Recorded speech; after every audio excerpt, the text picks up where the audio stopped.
Bismillahirrahmanirrahim. Innalhamdalillah nahmaduhu wa nasta'inuhu wa nastaghfiruh wa na'udzu billahi min shururi anfusina wa min sayyiati a'malina. May yahdihillahu fala mudilla lahu wa may yudlil fala hadiya lahu. Asyhadu an la ilaha illallah wahdahu la syarika lahu wa asyhadu anna Muhammadan 'abduhu wa rasuluhu la nabiyya ba'dahu. Ya ayyuhalladzina amanu taqullaha haqqa tuqatih wa la tamutunna illa wa antum muslimun. فإن أحسن الكلام كلام الله وخير الهدي هدي محمد صلى الله عليه وسلم وشر الأمور محدثاتها فإن كل محدثة بدعة وكل بدعة ضلالة وكل ضلالة في النار. Ikhwani fillah wa akhwati fid din, azani Allah wa iyyakum. Alhamdulillah, pada pertemuan lalu kita telah membahas hadis yang sangat agung, yaitu hadis tentang niat, yang mengingatkan kita untuk selalu mengecek niat kita. Apakah sebelum kita bertindak, sebelum kita beramal, sebelum kita berkata, sebelum kita merenungkan, berfikir, sebelum kita melakukan amalan saja, apa saja, apakah kita telah ikhlas atau tidak. Oleh karena itu, ikhwani fillah azani Allah wa iyyakum, hadis ini, hadis niat, ya, diriwayatkan dalam dua riwayat. Riwayat dengan mentasydid huruf ya, yaitu innamal a'malu binniyat, dengan mentasydid huruf ya. Dan riwayat yang lain dengan mentakhfif huruf ya, yaitu innamal a'malu binniyat. Adapun dengan mentasydid huruf ya, niyah, itu diambil dari fi'il nawa yanwi, yang artinya niat. Adapun dengan mentakhfif huruf ya, niyah, yang jamaknya niyatun tanpa mentasydid huruf ya, itu diambil dari fi'il wana yani niyatun, seperti wa'ada ya'idu aidatun, yang artinya abta'a wa ta'akhkhar. Artinya kalau mentakhfif huruf ya, yaitu maknanya hendaknya seorang memperlambat atau berta'akhur, yaitu berhenti sejenak sebelum beramal. Yang ini faedah bagi kita, yaitu hendaknya kita sebelum beramal kita berhenti sebentar, mengecek niat kita. Sebelum kita berbicara, hendaknya kita berhenti dulu sebelum kita beranjak maju. Cek dulu niat kita. Apakah benar niat kita karena Allah Subhanahu wa taala ataukah karena yang lainnya? Dan ini sangat diperlukan sekali oleh para dai atau orang-orang yang terjun dalam medan dakwah, baik dainya itu sendiri ataupun penulis-penulis makalah-makalah ilmiah, atau siapa saja yang terjun dalam medan dakwah sangat butuh dengan hal ini. Butuh untuk merenung sebelum beramal, sebelum maju bertindak, sebelum berdakwah, sebelum menulis makalah, sebelum menyampaikan ceramah, apakah niatnya ikhlas atau tidak. Karena kita tahu seorang dai dituntut untuk bisa menyampaikan materinya dengan sebaik mungkin, menyampaikan materinya dengan sebaik mungkin, dengan mendatangkan dalil sebaik mungkin, dengan menghias-hias perkataannya sebaik mungkin agar bisa diterima oleh para pendengar.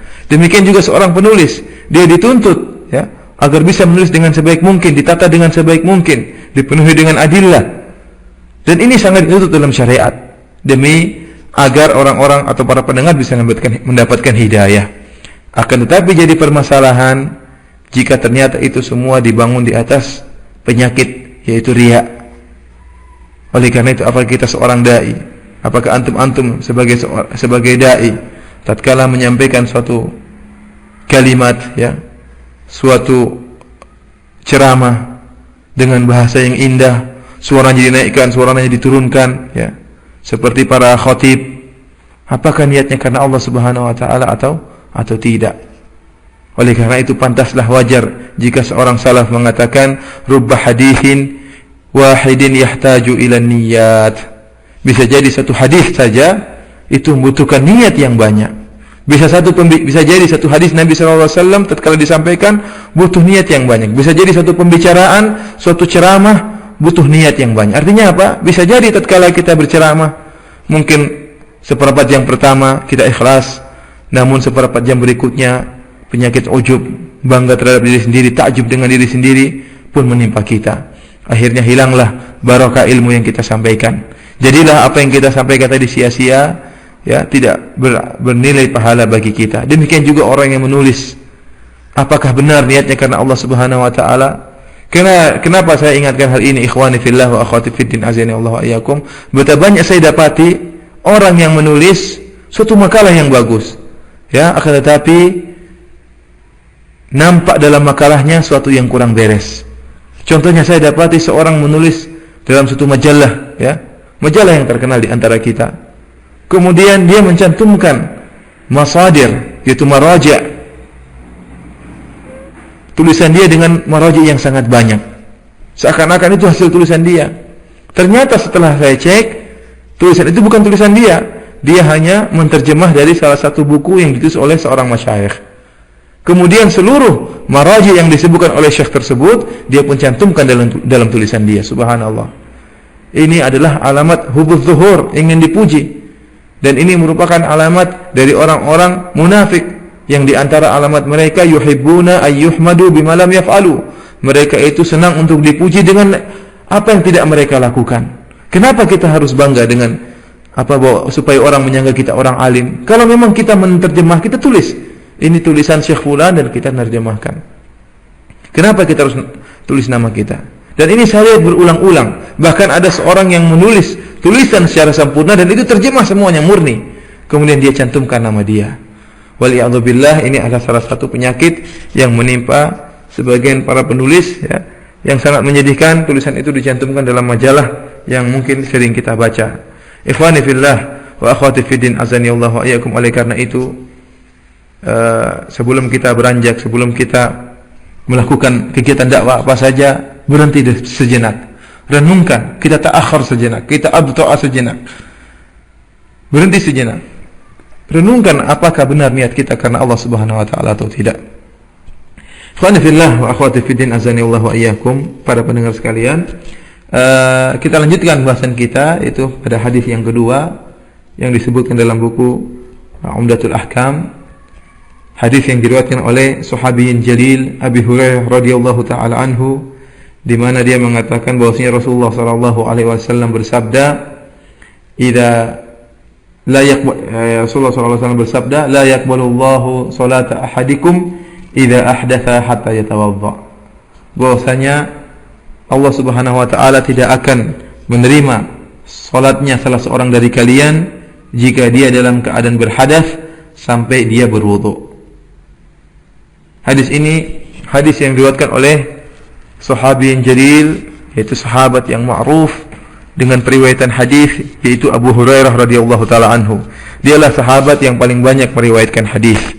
Bukan berarti dia sahabat yang paling banyak hafal hadis, tidak. Oleh karena itu takbir yang benar, Abu Hurairah adalah aktsarus sahabah tahditsan, yaitu sahabat yang paling banyak meriwayatkan hadis, bukan sahabat yang paling banyak menghafal hadis. Tentunya kita tahu Abu Bakar dan Umar radhiyallahu taala anhu adalah sahabat-sahabat dekat Nabi sallallahu alaihi wasallam. Sampai Rasulullah sallallahu alaihi wasallam sering bersabda dalam hadisnya, "Dakhaltu ana wa Abu Bakar wa Umar." Dalam hadis yang lain, "Kharajtu ana wa Abu Bakar wa Umar." Sering Rasulullah SAW menyampaikan, saya masuk suatu tempat bersama Abu Bakar dan bersama Umar. Beliau juga sering mengatakan, saya keluar ke suatu tempat bersama Abu Bakar dan Umar. Artinya tiga orang ini, Abu Bakar, Umar dan Nabi SAW adalah tiga sahabat yang sangat kental, yang sering mereka bersama-sama. Dan Nabi Abu Bakar radhiyallahu taala anhu bertahun-tahun bersahabat dengan Nabi sallallahu alaihi wasallam. Demikian juga Umar bin Khattab radhiyallahu taala anhu. Adapun Abu Hurairah radhiyallahu taala anhu, beliau menemui kehidupan Nabi sallallahu alaihi wasallam sebagai nabi, yaitu cuma artinya beliau masuk Islam hingga meninggalnya Nabi sallallahu alaihi wasallam cuma 4 tahun lebih. Ya.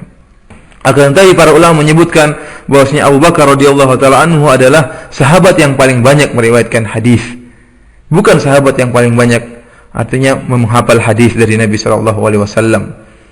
Tentunya Abu Bakar dan Umar lebih banyak mengetahui hadis-hadis Nabi sallallahu alaihi wasallam. Hanya saja mereka berdua tidak sempat untuk meriwayatkan hadis. Abu Bakar sibuk dengan kekhilafahan, Umar juga demikian. Ya, Abu Bakar memerangi orang-orang murtad, Umar juga memperluas ke khilafah kaum muslimin. Adapun Abu Hurairah radhiyallahu taala anhu, maka beliau melazimi Nabi sallallahu alaihi wasallam meskipun hanya 3 atau 4 tahun, beliau benar-benar melazimi Nabi sallallahu alaihi wasallam. Kemudian beliau juga duduk di Madinah. Jadi duduk di Madinah dan membuka majelis tahdits. Beliau berfatwa dan beliau juga menyebarkan hadis. Padahal di Madinah begitu banyak orang datang berbondong-bondong untuk menimba ilmu di kota Madinah. Demikian juga dalam rangka untuk menziarahi, untuk mendatangi masjid Nabi sallallahu alaihi wasallam. Abu Hurairah radhiyallahu taala anhu pernah berkata, ya, bahwasanya tidak ada yang lebih banyak mengetahui tentang hadis daripada aku kecuali si fulan, yaitu Abdullah bin Amr bin Al-As. Kenapa? Karena Abu Hurairah mengatakan, karena saya tidak menulis, adapun dia menulis. Akan tetapi demikian juga Abdullah bin Amr bin Al-As juga hadisnya lebih sedikit daripada Abu Hurairah. Kenapa? Abdullah bin Amr bin Al-As beliau bersafar ke negeri-negeri, kemudian juga beliau sibuk dengan beribadah. Beda dengan Abu Hurairah, ya, beliau duduk kemudian menyebarkan hadis. Sehingga Al-Imam Al-Bukhari menyebutkan lebih dari 800 orang meriwayatkan hadis dari Abu Hurairah radhiyallahu taala anhu. Kemudian juga bagaimana semangat Abu Hurairah radhiyallahu taala anhu dalam menuntut ilmu, sampai disebutkan bahwasanya beliau sampai semangat beliau untuk menuntut ilmu, maka beliau pun sampai sering kelaparan, ya. Pernah beliau sampai pingsan karena saking laparnya. Sampai disangka orang bahwasanya beliau gila. Beliau juga mengikat perut beliau dengan batu untuk menahan rasa lapar. Semuanya demi apa? Demi untuk menuntut ilmu. Itulah Abu Hurairah radhiyallahu taala anhu, ya. Ikhwani fillah wa akhwati fid din, azani Allah wa iyyakum. Kita tahu bahwasanya banyak orang-orang yang tidak suka dengan syariat Islam yang mencela Abu Hurairah. Mereka ingin menjatuhkan hadis-hadis yang diriwayatkan oleh Abu Hurairah. Padahal hadis-hadis yang diriwayatkan oleh Abu Hurairah sangatlah banyak. Kalau Abu Hurairah sudah tercela, sudah tidak lagi termasuk, tidak ada lagi adalahnya, ya, tidak bisa dipercayai, maka hadis-hadis yang diriwayatkan oleh Abu Hurairah itu pun ikut jatuh. Oleh karena itu, orang-orang Syiah terutama sering mencela Abu Hurairah, dan sebagian kaum muslimin, ya, sebagian orang-orang Islam terpengaruh dengan gaya-gaya orang Syiah ini. Alhamdulillah banyak ulama yang kemudian menulis kitab dalam rangka membela Abu Hurairah radhiyallahu taala anhu. Adapun keutamaan beliau sangatlah banyak, terkenal dengan ibadah, ya, dan beliau, ya, bukan hanya ibadah, bahkan beliau juga mengikuti peperangan yang banyak sekali, ya. Banyak sekali mengikuti peperangan. Di antaranya beliau menghadiri perang Tabuk, kemudian perang Mu'tah. Beliau juga ikut memerangi orang-orang murtad di zaman Abu Bakar radhiyallahu taala anhu, dan banyak peperangan yang beliau ikuti. Jadi beliau mengumpulkan antara ilmu dan ibadah. Ikhwani fillah wa akhwati fid din, azani Allah wa iyyakum. Hadis yang disampaikan oleh Abu Hurairah adalah hadis Nabi sallallahu alaihi wasallam, di mana Nabi sallallahu alaihi wasallam bersabda, "La yaqbalu Allahu salata ahadikum idza ahdatha hatta yatawadda." Yang artinya Allah Subhanahu wa taala tidak akan menerima salatnya salah seorang dari kalian jika dia sedang berhadas sampai dia berwudu. Hadis ini dibawakan oleh al-muallif, yaitu Abdul Ghani Al-Maqdisi, sebagai penjelasan bahwasanya taharah itu merupakan, atau wudu merupakan syarat sahnya salat. Untuk menjelaskan bahwasanya wudu itu merupakan syarat sahnya salat. Artinya apa? Kalau seorang salat tanpa wudu, dalam keadaan berhadas tanpa wudu, maka salatnya tidak diterima. Wajhu dalalah, sisi pendalilan dari hadis ini, yaitu Rasulullah mengatakan la yaqbalullah, tidak akan diterima kecuali dengan wudu. Tidak akan diterima salat kecuali dengan wudu. Berarti kalau tidak diterima salat, kalau wudunya tidak ada, saya ulangi, kalau seandainya salatnya tidak diterima, berarti salatnya tidak sah. Ada muqabulis salat, yaitu salat tidak diterima, menunjukkan bahwasanya salatnya tidak sah. Kalau begitu, berarti wudu merupakan syarat sahnya salat.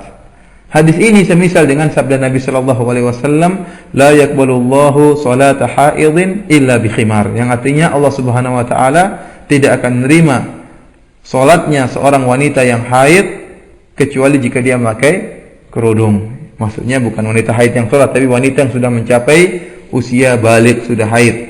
Artinya seorang wanita kalau salat tidak pakai khimar, maka salatnya tidak sah. Mirip dengan hadis ini. Namun dan lebih jelas lagi dalam hadis riwayat Muslim dari hadis Ibnu Umar radhiyallahu taala anhuma, Rasulullah SAW bersabda, la tuqbalu salatun bi ghairi tuhur. Artinya, salat tidak akan diterima kalau tanpa taharah. Di antara taharah yaitu tanpa berwudu. Namun yang menjadi masalah, ikhwani fillah azani Allahu ayyakum wa akhwati fid din, para pendengar yang berbahagia yang dirahmati Allah Subhanahu wa taala, yang menjadi permasalahan yang merupakan bahasan para ulama, di sana ada hadis-hadis yang menunjukkan bahwasanya tidak diterimanya salat bukan berarti salat tersebut tidak sah. Bisa jadi suatu salat itu sah meskipun tidak diterima, tidak ada pahalanya dari Allah Subhanahu wa taala. Di antara hadis-hadis yang menunjukkan demikian seperti sabda Nabi sallallahu alaihi wasallam yang diriwayatkan oleh Imam Al-Bukhari, "Idza abqal 'abdu lam tuqbal lahu salatun." Rasulullah SAW bersabda, jika seorang budak melarikan diri dari majikannya, maka salatnya tidak akan diterima. Salatnya tidak akan diterima. Artinya apa? Bukan berarti si budak tidak usah salat, enggak, dia tetap salat, namun karena dia bermaksiat dengan melarikan dirinya, lari dari majikannya, maka salatnya sah akan tapi tidak diterima oleh Allah, itu tidak ada pahalanya. Kemudian juga hadis riwayat al-Imam Muslim, man ata arrafan fasaddaqahu lam tuqbal lahu salatun 40 yauman. Rasulullah sallallahu alaihi wasallam bersabda, barang siapa yang datang kepada dukun kemudian membenarkan perkataannya, maka tidak akan diterima salatnya selama 40 hari. Ya. Bukan berarti orang yang ke dukun kemudian tidak usah salat. Enggak, dia wajib salat. Akan tetapi salatnya tidak diterima selama 40 hari.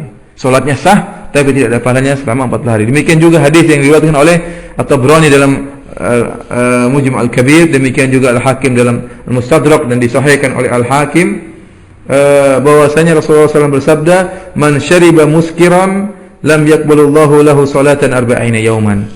Barang siapa yang minum bir, ya, minum khamar, maka Allah tidak akan menerima salatnya selama 40 hari.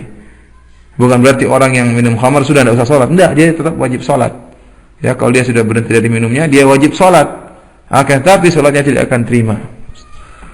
Hadis-hadis ini menunjukkan bahwasanya jika suatu salat tatkala tidak diterima, bukan berarti salatnya tidak sah. Tidak ada kelaziman antara qabul dengan kesahihan sahnya suatu ibadah.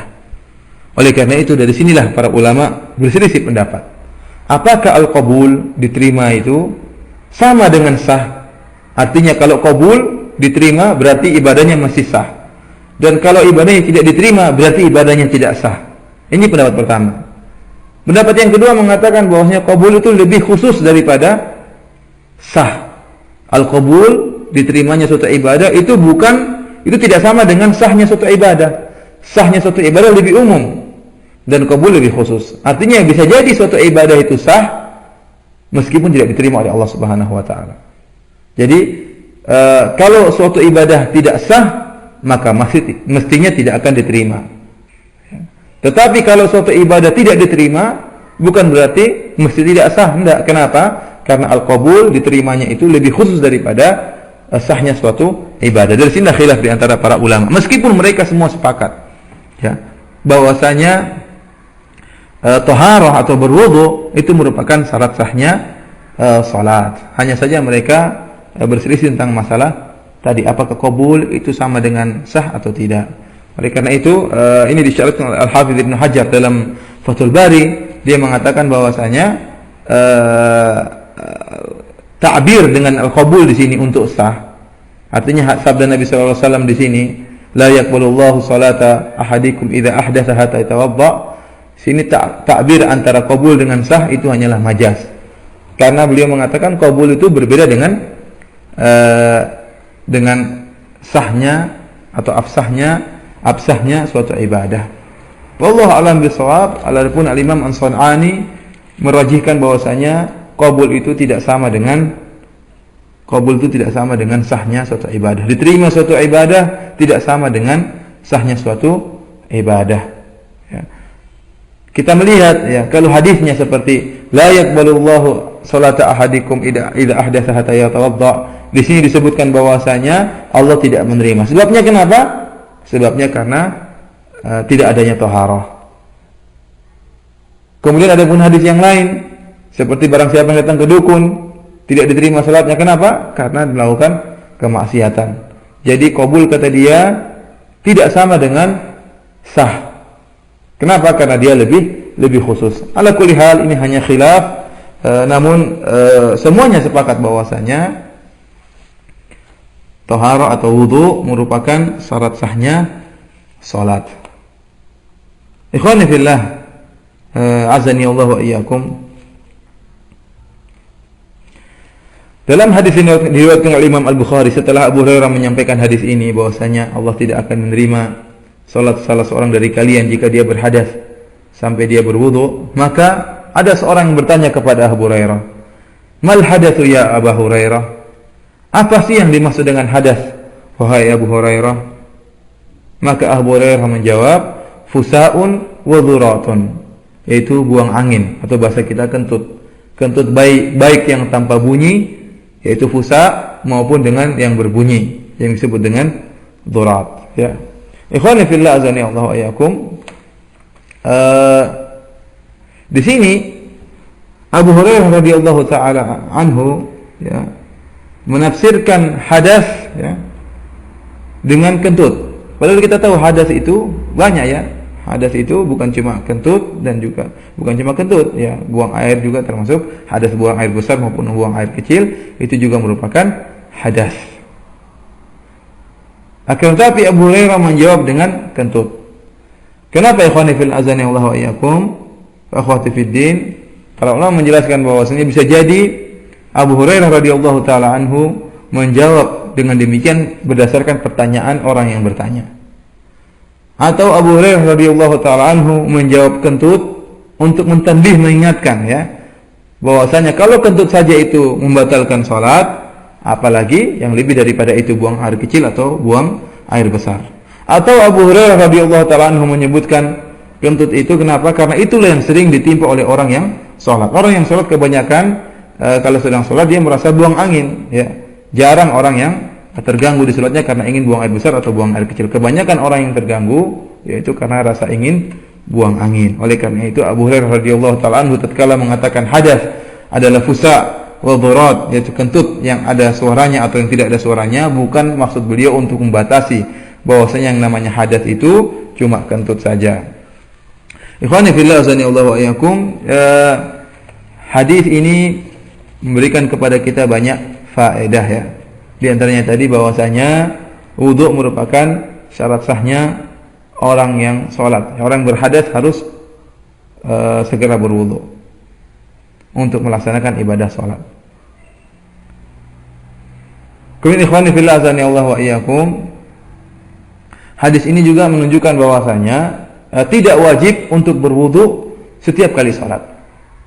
Tidak wajib untuk berwudu setiap kali salat. Dalilnya gimana? Karena Rasulullah SAW mengatakan, la yaqbalullahu salata ahadikum idza ahdatha hatta yatawadda. Kata Rasulullah SAW, tidak akan diterima salat. Jadi dinafikan diterimanya salat seseorang. Sampai kapan? Ini dinafikan terus, ditiadakan sampai goyah, sampai puncaknya, yaitu hatta yatawadda. Hatta yatawadda. Jika telah sampai pada puncak, berarti yang sebelum puncak itu hilang hukumnya. Jadi tidak akan diterima salat seorang dari kalian sampai berwudu. Berarti kalau sudah berwudu berarti salatnya diterima. Pemahaman dari saya demikian. Jadi tidak akan diterima wudu salah seorang dari kalian jika berhadas. Tidak akan diterima salat salah seorang dari kalian jika dia berhadas sampai dia berwudu. Berarti kalau sudah berwudu berarti salatnya akan diterima. Sudah berwudu dari hadas berarti salatnya akan diterima. Ini menunjukkan apa? Tidak mesti kita wudu setiap kali salat, ya. Karena kalau kita sudah berwudu, yang kita pahami dari hadis ini bahwasanya salat kita akan diterima. Adapun yang mengatakan wajib untuk berwudu setiap kali salat, mereka berdalil dengan firman Allah Subhanahu wa taala, ya ayyuhalladzina amanu idza qumtum ila sholati faghsilu wujuhakum, dan seterusnya. Yang artinya, wahai orang-orang yang beriman, jika kalian hendak melaksanakan salat, faghsilu wujuhakum, maka berwudulah, cucilah wajah kalian, dan seterusnya. Berarti apa? Setiap kali seorang hendak salat, idza qumtum ila salat, yaitu kapan saja kalian hendak melaksanakan salat, maka hendaknya berwudu. Dan namun yang rajih adalah sebagaimana telah kita sebutkan, memang dulu ada khilaf, namun sebagian ulama mengatakan hukumnya sudah mansukh, ya. Kemudian sekarang sepakat para ulama bahwasanya jika seorang sudah berwudu sekali, ya maka sudah cukup, kecuali dia berhadas. Berhadas maka harus wudu lagi. Tapi kalau dia sudah berwudu dan tidak berhadas, maka boleh dia berwudu sekali untuk beberapa kali salat. Adapun firman Allah Subhanahu wa taala tadi mereka bawakan dengan takdir, ya ayyuhalladzina amanu idza kumtum muhditsin. Yang artinya, wahai orang-orang beriman, jika kalian hendak salat dan kalian dalam keadaan berhadas, maka berwudulah. Mereka bawakan kepada makna demikian. Faedah berikutnya, hadis ini menunjukkan bahwasanya wajib bagi seorang yang berhadas untuk berwudu. Sama saja apakah hadasnya itu sengaja atau tidak sengaja. Kenapa ikhwani fillah azani Allah wa yakum? Karena sebagian ulama, ya, sebagian pendapat menyatakan jika seorang tatkala sedang sholat kemudian tidak sengaja ketut, dia sudah tahan-tahan namun kemudian ketutnya keluar tanpa dia sadari, maka dia tidak wajib wudu, ya. Kenapa? Karena dia tidak sengaja. Yang rajih, yang benar bahwasanya sengaja atau tidak sengaja, maka dia harus wajib wudu. Karena Rasulullah SAW dalam hadis ini tidak mentafsir, tidak mengatakan Allah Subhanahu wa taala tidak menerima salat seorang kalian jika dalam keadaan berhadas dengan sengaja, enggak. Jika dia dalam keadaan berhadas sengaja atau tidak sengaja, maka wajib bagi dia untuk berwudu, ya. Karena meskipun dia tidak sengaja, dia juga dikatakan telah berhadas. Karena saya pernah dengar ada sebagian orang yang mempraktekkan pendapat ini, ya. Sehingga sebagian orang tatkala salat sudah di rakaat terakhir, ya, imam akan salam, kemudian dia kentut dengan kentut yang besar. Kemudian dia lanjutkan salatnya. Kenapa? Karena dia berpendapat bahwasanya kalau kentutnya tidak sengaja, maka salatnya tidak mengapa, tidak perlu berwudu. Ini pendapat yang keliru. Kemudian ikhwani fillah azanillahu wa iyyakum, di antara faedah dari hadis ini yaitu tetap kita berada pada keyakinan dan menghilangkan keraguan. Kenapa? Kata Rasulullah SAW, "Idza ahdatha la yaqbalullahu salata ahadikum idza ahdatha." Allah Subhanahu wa taala tidak akan menerima salatnya salah seorang dari kalian idza ahdatha, jika dia berhadas, ya. Idza ahdatha, jika dia berhadas. Dan perkataan jika dia berhadas ini hanya diucapkan atau hanya dikatakan bagi orang yang yakin dia sudah berhadas. Adapun orang yang belum berhadas tidak dikatakan dia berhadas. Oleh karena sabda Nabi sallallahu alaihi wasallam, "Idza ahdatha", ya ini bahwasanya dia yakin sudah berhadas. Adapun orang yang masih ragu tidak dikatakan dia sudah berhadas. Ikhwani fillah wa akhwati fiddin azani Allah wa iyyakum. Demikian saja yang bisa kita sampaikan pada pengajian kali ini tentang syarah hadis yang kedua. Insyaallah kita akan lanjutkan pada kesempatan berikutnya, pertemuan berikutnya untuk membahas hadis yang ketiga. Kurang lebihnya saya mohon maaf, ya. Atas perhatiannya saya ucapkan jazakumullahu khairan. Yang benar dari Allah Subhanahu wa taala, yang salah dari pribadi saya sendiri dari